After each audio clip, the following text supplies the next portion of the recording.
Yes, it's been a while since we've talked about pros and cons. It's the season after all, and I prefer to ride more than sit down and record a review. So the motorcycle was first introduced at a Tokyo exhibition in 1997. It's been in production since 1998, and it wasn't until 2003 that the rest of the world outside of Japan got to see this motorcycle. Notably, this motorcycle was not really distributed to North America. Of course, there are some motorcycles that made it there, but it was not provided by the dealership.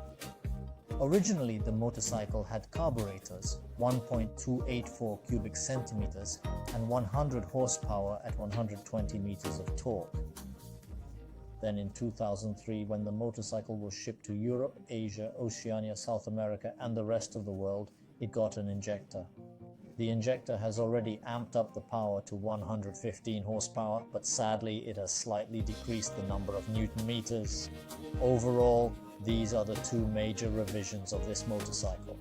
There are three modifications. It's a classic motorcycle with a round headlight, and the Boldor version, which is a version with a small plastic fairing and also touring, meaning it's the same Bold or only with glove compartments, trunks and such.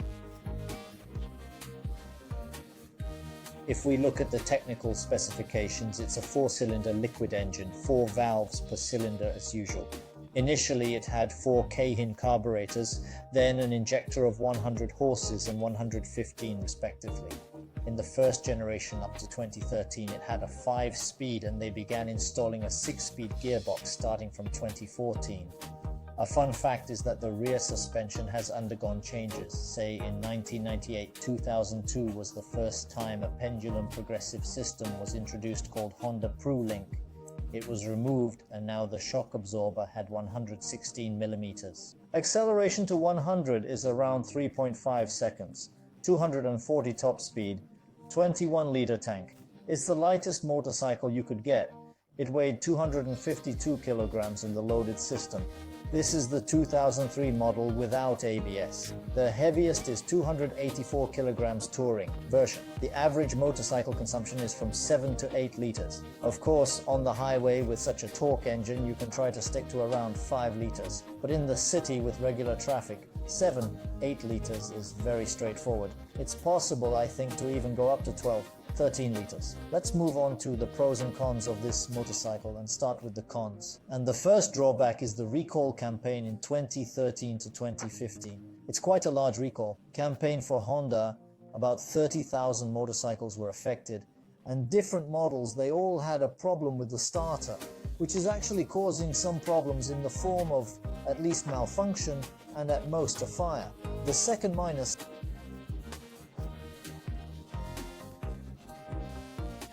This is a regulator relay, and this is generally a problem with Hondas. Well, actually not just Hondas, virtually all motorcycles have electrical issues because the motorcycle is already old no matter how you spin it, and the electrics are slowly starting to feel sad, and the regulator relay is one of those units, which unfortunately starts to feel sad at about 10-15 years old. Yes, it gets changed. A lot of aftermarket Chinese things are bought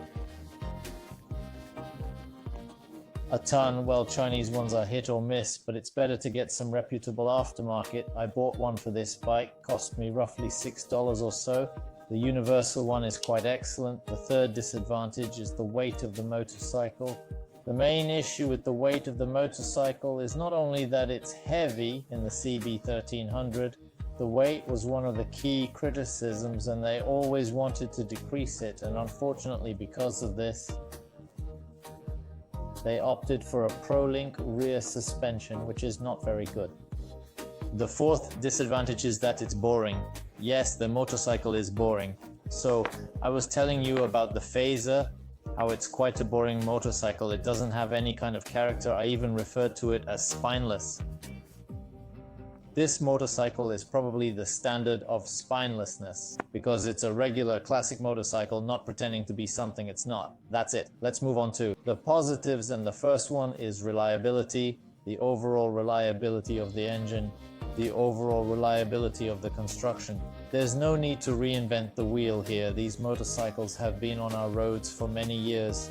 showing only positive results. Yes, there are some problems that I mentioned earlier, but they are not of any overall systematic nature. The second advantage is the price on the secondary market, and the price on the secondary market for first generation motorcycles starts from almost 160,000 rubles. Yes, that's quite a lot.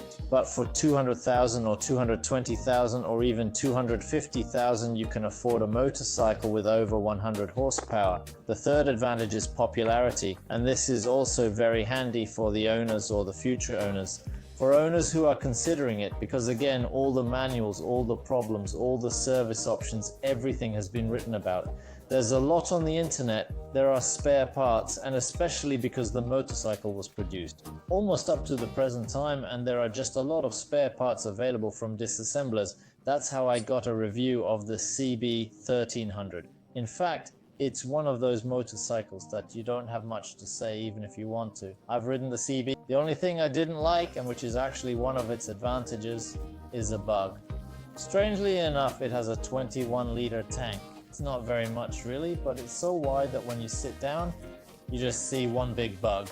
Maybe when I'm 40, I'll switch to a bike like this, or an X4 that has the same engine but a little bit more interesting, at least from the visual side. Write in the comments what you think. If there are owners of 1.33 CBIs, I'd be interested to hear their comments. Well, it was Kagi. Bye bye, enjoy.